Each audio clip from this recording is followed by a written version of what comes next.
Today we're here to talk about one of the task force from the World Symposium's output specifically on the clinical classification of pulmonary hypertension. And there are a few changes here that I think are very interesting to discuss. So this is the 5th World Symposium classification, and it's very important to remember that there are many types of pulmonary hypertension.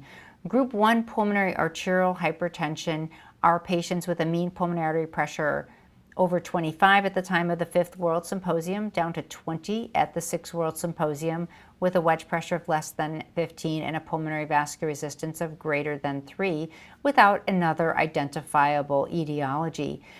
These patients can be idiopathic, and that's what was formerly called primary pulmonary hypertension. Some of them are heritable, and we've identified a number of genes. Some of them have their pulmonary hypertension caused by a drug or toxin, and we've identified a number of other diseases that are associated with pulmonary arterial hypertension. So group 1, a very important group that we've studied quite intensively over the past couple of decades.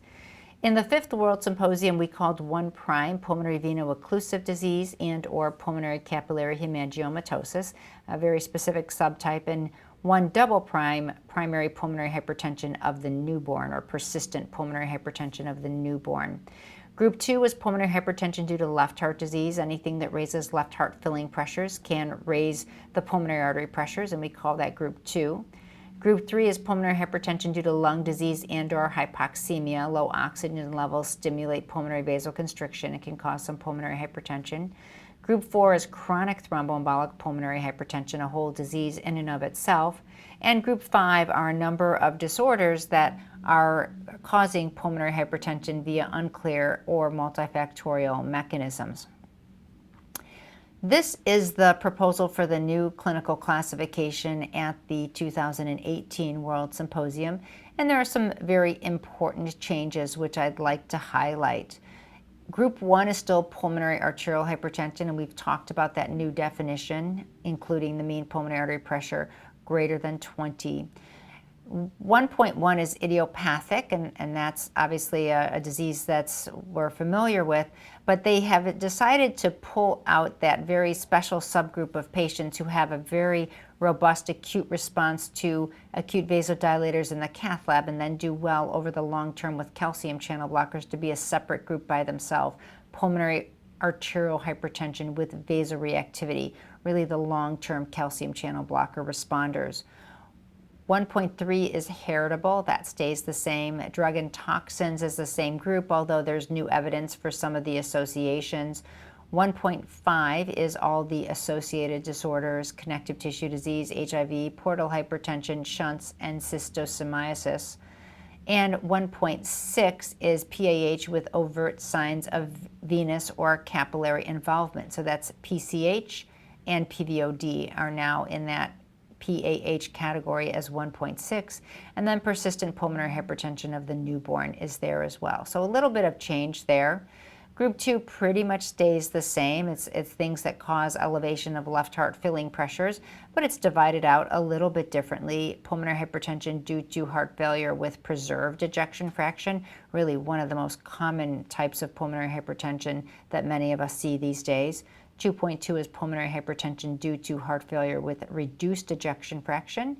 Then there's valvular heart failure and congenital post-capillary obstructive lesions. Group 3 is pulmonary hypertension due to lung disease, and for the adults that stays pretty similar, although there's some developmental lung disorders in the pediatric population that have been added. Group 4 is pulmonary hypertension due to pulmonary artery obstruction, and the most common type there is 4.1, chronic thromboembolic pulmonary hypertension, but there's also an opportunity for other pulmonary artery obstructions. And then group 5 is that unclear and multifactorial mechanism, and that has really just been simplified a bit in the table. So let's talk in a little more detail about some of them, and specifically what's now being referred to as 1.2, PAH with vasoreactivity.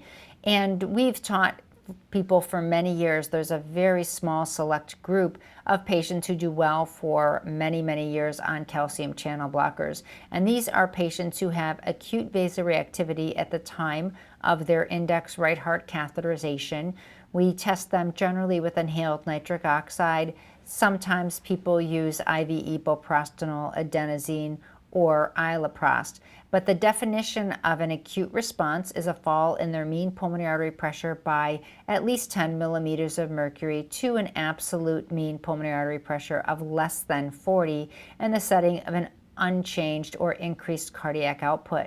So if a patient meets those criteria at the time of their initial right heart catheterization, they can be considered an acute responder and they can be treated with calcium channel blockers. But the key is really following the patient on the calcium channel blocker. A patient who's going to respond long-term improves substantially, improves to functional class 1 or 2 symptoms. They come back to clinic and they tell you, wow, I feel great. I haven't gone up the stairs in a long time. It's really quite impressive. And we generally repeat a right heart catheterization on these patients sometime before a year, and their hemodynamics improve to almost normal. And so this is a very special group of patients. Maybe these patients are pathophysiologically a little bit different, maybe a lot more smooth muscle cell vasoconstriction than intimal proliferation, and they're really thought to be a different group of patients, and so they have now been called out in the classification.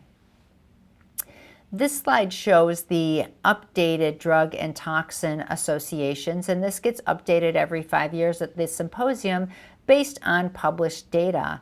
And it's really epidemiologic data that can help support the role of these agents in the development of pulmonary hypertension. So a definite association is an epidemic or an epidemiologic case control study, large multi-center series with the pathophysiologic mechanisms that we might expect to cause the disease. And then a possible association is isolated case reports or small series.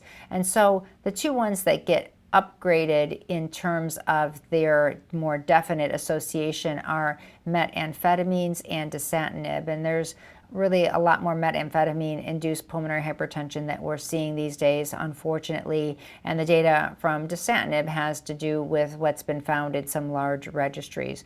So that's very important information. Now, the other big change here in this classification was pulling PVOD and PCH up into the PAH category as 1.6 rather than making it 1.1 prime or 1 prime. And really the discussion here had to do with just how much disease there is in patients and how many patients might have a lot more arterial problems or pathology, but many patients have some venous pathology. Oftentimes patients have some of both, although a bigger contribution of one or another. But the conversation really was, this is a spectrum of the disease, and it really should be classified the same, just really highlighting how much the venous involvement occurs in some patients with PVOD. And there are opportunities to do genetic testing to help sort some of this out.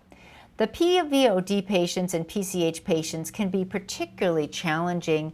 Obviously, lung biopsy can make those diagnoses, but we very rarely do that to patients these days. And this slide reviews some of the clinical characteristics that make us start thinking that PVOD or PCH is much more likely. So these patients on their pulmonary function tests have really markedly reduced diffusing capacities, and some might have very severe hypoxemia. It's the PAH patient that has much more hypoxemia, I would expect, for what their chest x-ray or CT looks like, that I start thinking pulmonary veno-occlusive disease. The CT may show septal lines, central lobular ground glass opacities or nodules, and mediastinal lymphadenopathy is very common. One of the most frequent ways we diagnose PVOD is when we think it's group 1 PAH and we start them on a PAH-specific therapy and they go into pulmonary edema because the increase in pulmonary blood flow can't be accommodated in the patient who has so much venule involvement.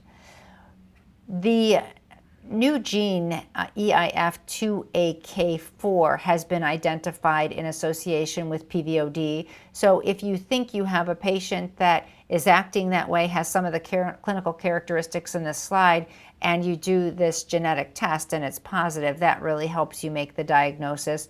And there are some organic solvents that can potentially be an occupational exposure that can cause this.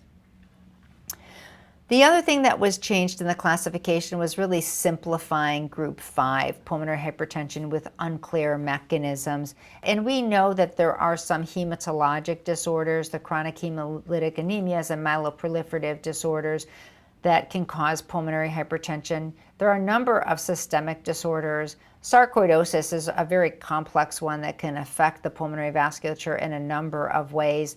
Chronic renal failure, end-stage renal disease, is something that I think we're seeing more and more frequently these days. So this group has been clarified or simplified as well. So a lot of changes to the clinical classification, many based on data that has been published since the last World Symposium, some based on our increasing knowledge of the different pathophysiology of these diseases. But the clinical classification, I think, is very helpful as we take care of patients, make diagnoses, and make treatment decisions. So thank you for joining me today. I hope you enjoyed this segment.